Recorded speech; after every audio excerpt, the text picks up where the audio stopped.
చూస్తారు. కండిషన్తోనే మనకు బెయిల్ దొరికింది. డైలీ వెళ్ళి పోలీస్ స్టేషన్లో సంతకం చేయాలి. సార్ అలా అయితే సిపి ఆయనకి బెయిల్ దొరికింది కదా, ఫార్మాలిటీస్ అని ముగించుకొని వచ్చేస్తారు. Okay sir. పోలీసు కొట్టిన కేసే, అది లేడీ పోలీసు. అది అయ్యే వరకు కోర్టు చుట్టూ తిరగాల్సి వస్తుంది. మీ జామీన్కి కావాల్సిన డబ్బులన్నీ కూడా ఉమానే నాకు ఇవ్వాల్సి వస్తుంది.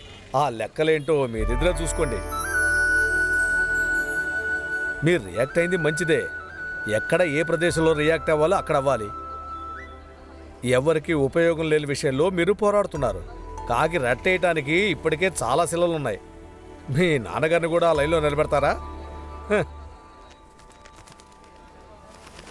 చాలా ఓవర్గా మాట్లాడుతున్నావు. ఆగు, నిన్ను నాతోనే ఆడుకుంటున్నావా?